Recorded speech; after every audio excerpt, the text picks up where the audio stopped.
We have already studied what is TU, MU, उनके बीच की relationship क्या होती है, लॉ ऑफ डिमिनिशिंग मार्जिनलिटी, ये भी हमने कर लिया। हम कंज्यूमर इक्विलिब्रियम कर रहे हैं, कंज्यूमर इक्विलिब्रियम में भी हमने सिंगल कमोडिटी केस कर लिया, राइट। अब हमें करना है मल्टीपल कमोडिटी केस या टू कमोडिटी केस भी हम उसको बोल सकते हैं।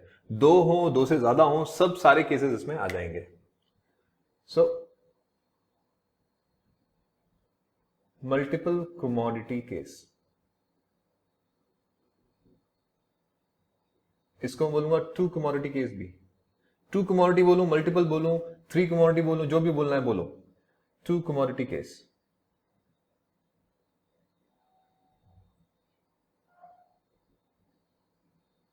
मतलब पहले हमने मान के चला था कि आप किसी एक ही चीज का कंजम्पशन कर रहे हैं, अब ये मान के चलते हैं कि आप एक से ज्यादा चीजों का कंजम्पशन कर रहे हैं, तो उसमें इक्विलिब्रियम कब मिलेगा?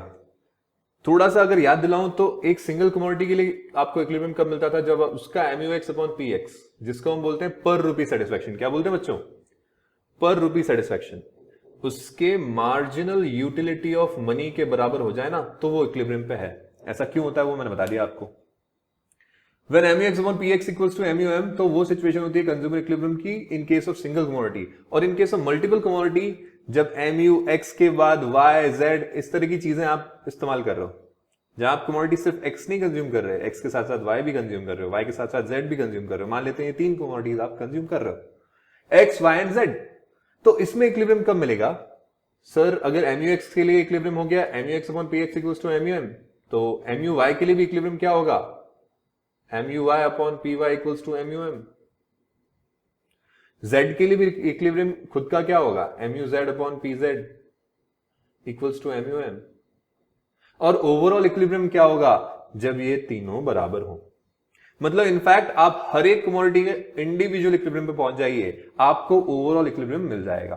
फिर से समझना, X के केस में इक्विलिब्रियम में MUX/PX equals to MUM, Y के केस में MUY/PY equals to MUM and Z के केस में MUZ/PZ equals to MUM। ये इनका इंडिविजुअल इक्विलिब्रियम हो गया। मैं बोलता हूं आपने तीन चीजें कंज्यूम करने की बोली थी, तीनों में आपको इंडिविजुअली इक्विलिब्रियम मिल रहा है, तो ओवरऑल भी तो इक्विलिब्रियम मिलेगा, क्योंकि उससे बेटर सिचुएशन हो ही नहीं सकती।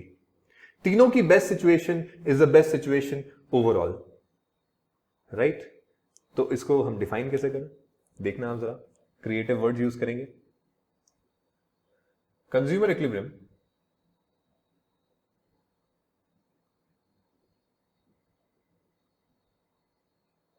in case of multiple commodities, multiple की जगह मैं लिखता हूं to commodities, in case of to commodities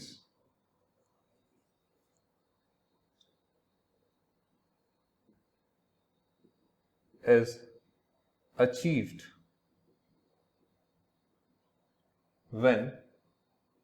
when language वही जो हमने सिंगल कमोडिटी केस में यूज करी थी, when per rupee satisfaction, when per rupee satisfaction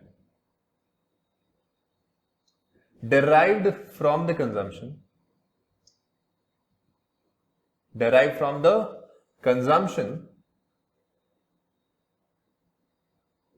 of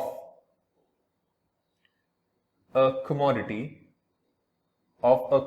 मतलब मैं किसकी बात कर रहा हूं? किसी एक कमोडिटी की बात कर रहा हूं, मतलब मान लो MUX/PX की बात कर रहा हूं, यही तो हुआ, पर रूपी satisfaction derive from a commodity equals पर रूपी सेटिस्फेक्शन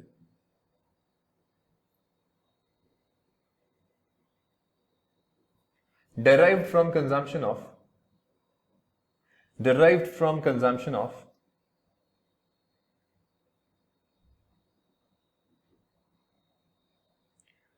another commodity। अब इस बार ये दूसरी कमोडिटी कौन सी है सर? ये है Y, MUY/PY। फिर से समझना, consumers equilibrium in case of to commodities is achieve when पर रूपी सेटिस्फेक्शन मतलब डिवाइड बाय PX करना है आपको,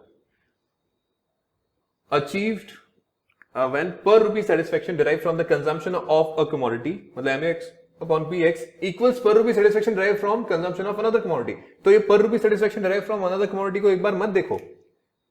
When ये पूरी लाइन एलिमिनेट कर दो. पर रूपी सेटिस्फेक्शन डिराइव्ड ऊपर से भी एलिमिनेट कर दो. Consumers equilibrium in case of to commodities is achieve when MUX upon PX equals MUY upon PY. फिर से consumer equilibrium in case of to commodities is achieved when MUX upon PX equals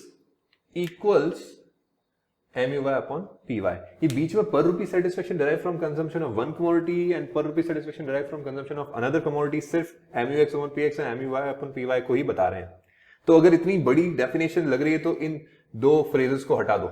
ऊपर से भी per rupee satisfaction derived from consumption of one commodity हटा दो, नीचे से भी per rupee satisfaction derived from consumption of another commodity हटा दो. हटा दो मतलब डेफिनेशन में नहीं हटाना, आपकी समझ के लिए इसको हटाना है. एक बार फिलहाल के लिए एलिमिनेट करिए और आगे इसको हम वापस आगे और कंटिन्यू करेंगे. फिर से consumer equilibrium in case of to commodities achieve when पर रूपी satisfaction derived from the consumption of one commodity मतलब MUX upon PX equals MUY upon PY and it further equals which further equals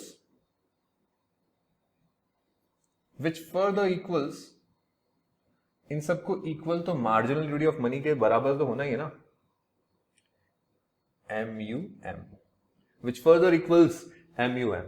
तब हम बोलेंगे कि consumer equilibrium मिल गया. मतलब हम कुल मिला के चाहते हैं कि जब MUX upon PX equals to MUY upon PY जितना भी है, Z है तो वो भी, and further equals to MUM. इस फॉर्मूले से आपको कंज्यूमर इक्विलिब्रियम समझ में आ रहा होगा. इन केस ऑफ कितनी कमोडिटीज? मल्टीपल कमोडिटीज, एक से ज्यादा कमोडिटीज के केस में. सर इस फॉर्मूले में अगर अपन सिर्फ इन दोनों को लेके चले तो इसके और भी नोटेशंस पॉसिबल है. क्या मतलब? MUX upon PX equals to MUY upon PY है, सिर्फ इतना लेके चलते हैं तो मैं इसकी और फॉर्म्स भी निकाल सकता हूं.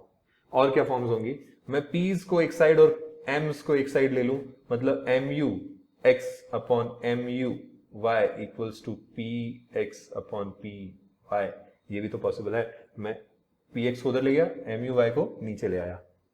Is it understood? बच्चों अगर समझ में आया है तो कॉपी करिए.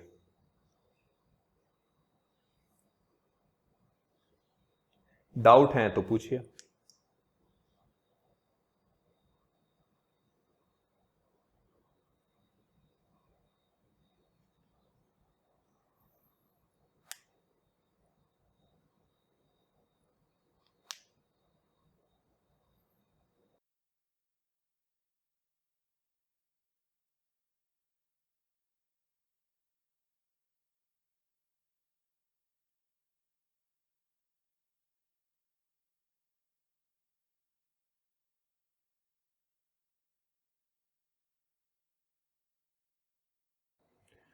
The next topic which we need to understand is consumer surplus.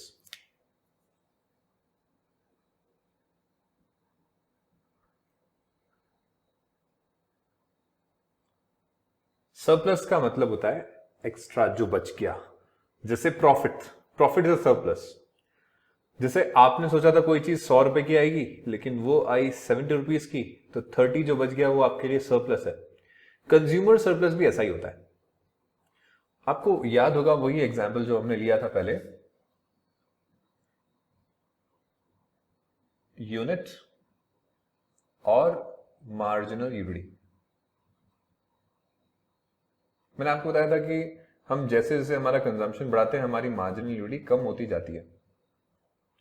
तो फर्स्ट यूनिट पे हमने माना था कि 10 की मार्जिनल यूनिटी है, सेकंड पे 8, थर्ड पे 6, 4, 2, 0 एंड -2. अब तो एग्जाम्पल आपको याद भी हो गया होगा, इतनी बार हो चुका है.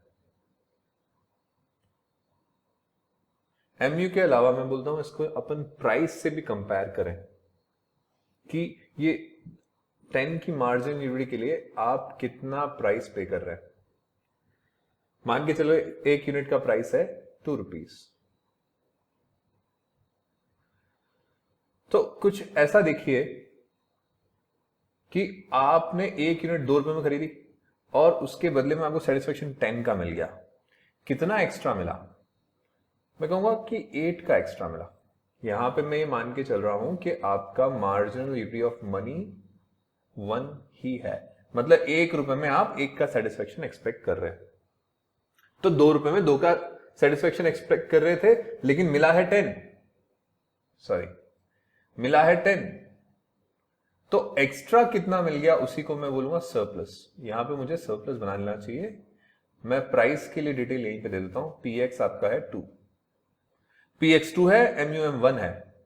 2 रुपए के बदले में आपको क्या चाहिए कि 2 का ही सेटिस्फेक्शन मिल जाए तो आप खुश हो। लेकिन 1 यूनिट खरीद के 2 रुपए का खर्चा करके आपको सेटिस्फेक्शन मिला है 10 का, मतलब आपको एक्स्ट्रा कितना मिल गया? आपको एक्स्ट्रा मिला है 8।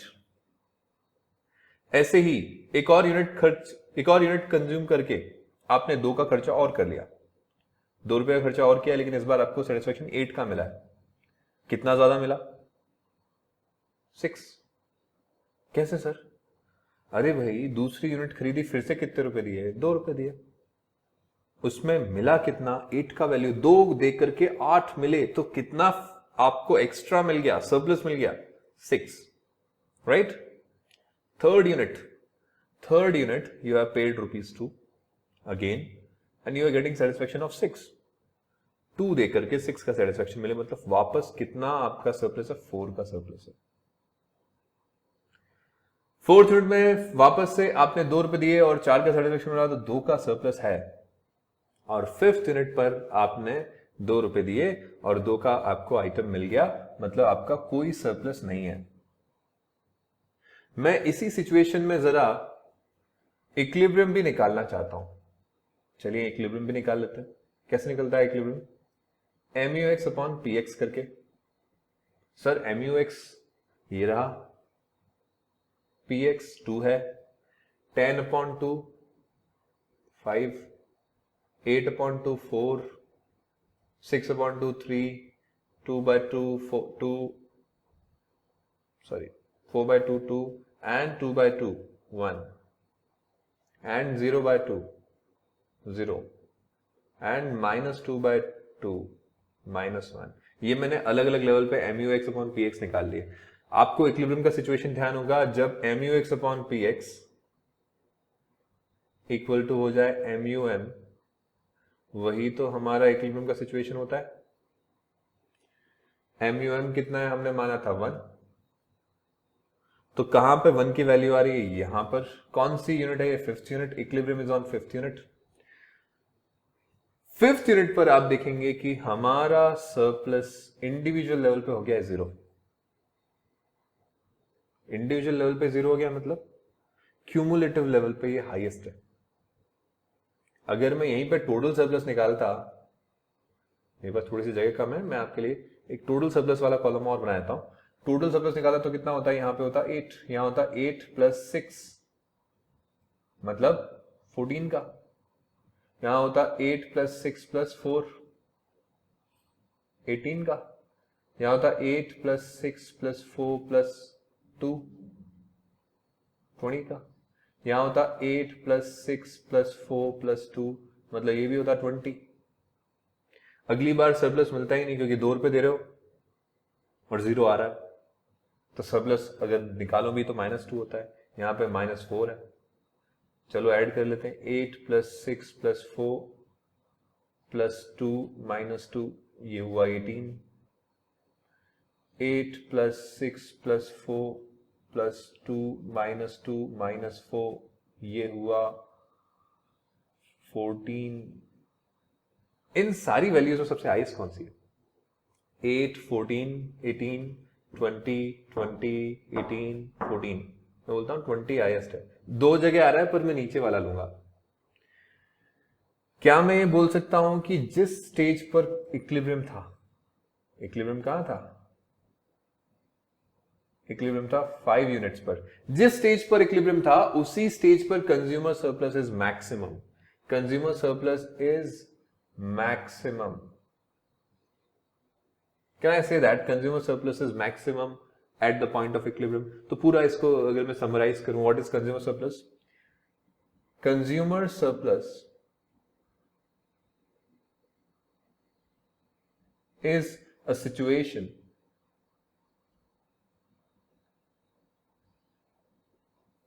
where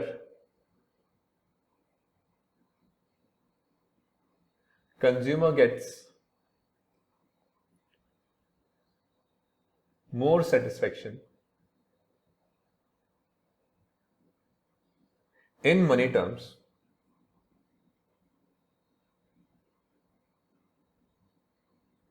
as compared to his spending. जितना उसने खर्च किया है उसके कंपैरिजन में ज्यादा मिल जाए तो वही कंज्यूमर सरप्लस है. In other words,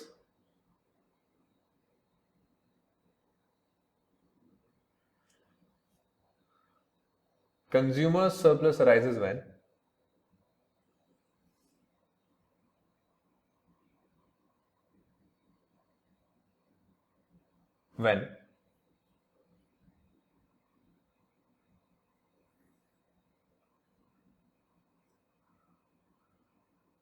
price which consumer was willing to pay, या बोलूं what consumer was willingness to pay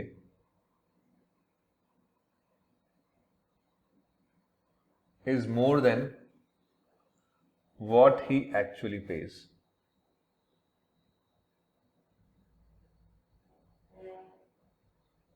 जैसे जैसे यहां फर्स्ट यूनिट कंज्यूम करते टाइम आपको 10 का सेटिस्फेक्शन मिल रहा था, तो आप इसके लिए कितने रुपए तक दे सकते थे? आप 10 रुपीज दे सकते थे. तो 10 का आपको वैल्यू मिलने के लिए आप 10 दे सकते थे, लेकिन आपने दिया 2. कितना ज्यादा दिया, वही आपका सरप्लस है.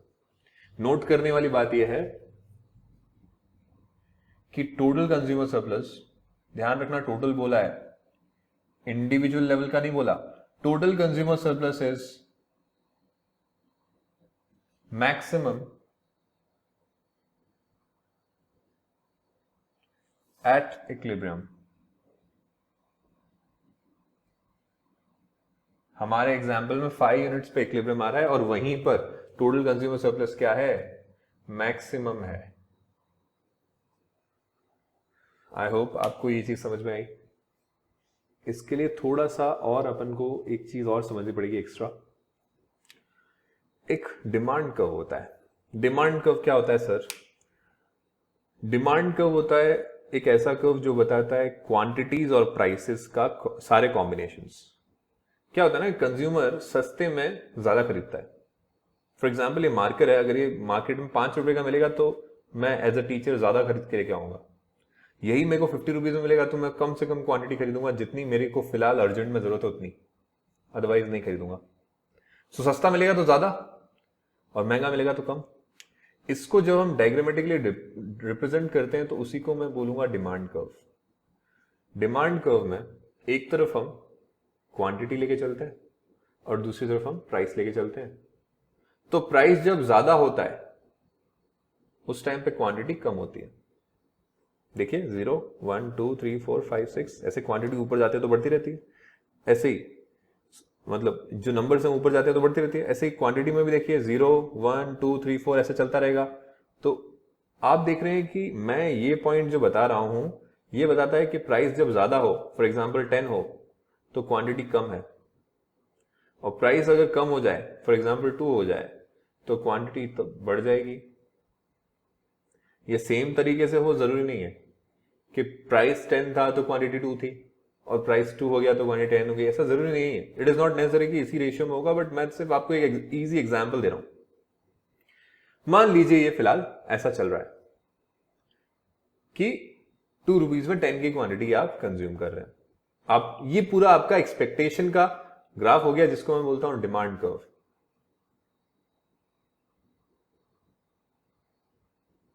अलग अलग प्राइसेस पे ये होता. अब इसमें एक्चुअली जो प्राइस है ना, मान के चलते हैं कि एक्चुअल में जो प्राइस है वो है 6. तो 6 रुपीज पे आप इतनी क्वांटिटी कंज्यूम कर रहे हैं. कितनी? जो भी यहां पे आती है, मान के चलिए यहां पे 4 है. 6 रुपीज पे 4 की क्वांटिटी आप कंज्यूम कर रहे हैं. मैं बोलूंगा कि 4th यूनिट जो आप कंज्यूम कर रहे हैं ना, वो आपकी इक्विलिब्रियम वाली होगी. सोच के देखिए, 6 रुपए दे रहे हैं, हर बार 6 रुपए दे रहे हैं, 6 रुपए 6 रुपए 6 रुपए और ₹6 4 बार दिया। क्यों 4 बार खरीदा? क्योंकि आपका पैटर्न इस तरह से होता है, जैसे जैसे आप कंज्यूम करते रहते हैं मार्जिनलिटी कम होती जाती है, एक स्टेज पे आके आप रुक जाते हैं क्योंकि आपको इक्विलिब्रियम मिल जाता है। तो फिलहाल मैं बोल सकता हूं कि 4 यूनिट पे इक्विलिब्रियम मिला हुआ है। तो इसका मतलब इससे पहले जो भी आपने कंज्यूम करी होंगी यूनिट्स, उन सब में आपको सरप्लस मिला होगा। पहली यूनिट कंज्यूम करके आपको सेटिस्फेक्शन कुछ ज्यादा मिला होगा, क्योंकि पहली 2 यूनिट कंज्यूम करने में आप ₹10 देने को तैयार थे कि नहीं? लेकिन एक्चुअल में आपने कितने दिए? 6। तो ये एरिया यहां से यहां तक 10 और 6 के बीच में, ये आपका सरप्लस हुआ ना, ये बच गए पैसे। ऐसे ही दूसरी बार में फिर से कुछ और प्राइस होगा, 8 होगा मान लीजिए, उसमें भी आप 2 यूनिट खरीदने के लिए तैयार थे, तो आपने कुछ पैसे और बचा लिए। जो भी आपने बचाया ना वो इस एरिया से डिपिक्ट होता है। मतलब समझना, थोड़ा सा मुश्किल कॉन्सेप्ट है, अभी आपने डिमांड पढ़ा नहीं है, डिमांड पढ़ लेंगे तो आपको समझ में आ जाएगा। लेकिन फिर भी अगर अपन को इसको समझना है तो मैं आपको, अगर आपको याद भी करना है तो मैं आपको एक स्टेटमेंट बताता हूं कि area above the price, current price and below the demand curve, ये डिमांड कर्व है, इसके नीचे, मतलब डिमांड कर्व के नीचे और प्राइस लाइन के ऊपर वाला जो एरिया है ना, वही हमारा कंज्यूमर सरप्लस को डिपिक्ट करता है। Area above the current price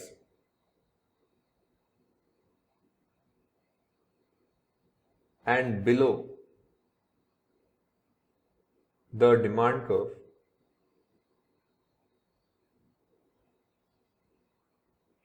depicts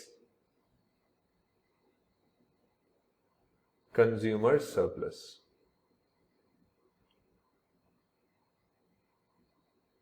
ये एरिया कंज्यूमर सरप्लस को दिखाता है। आई थिंक आपको ये समझ में आया होगा।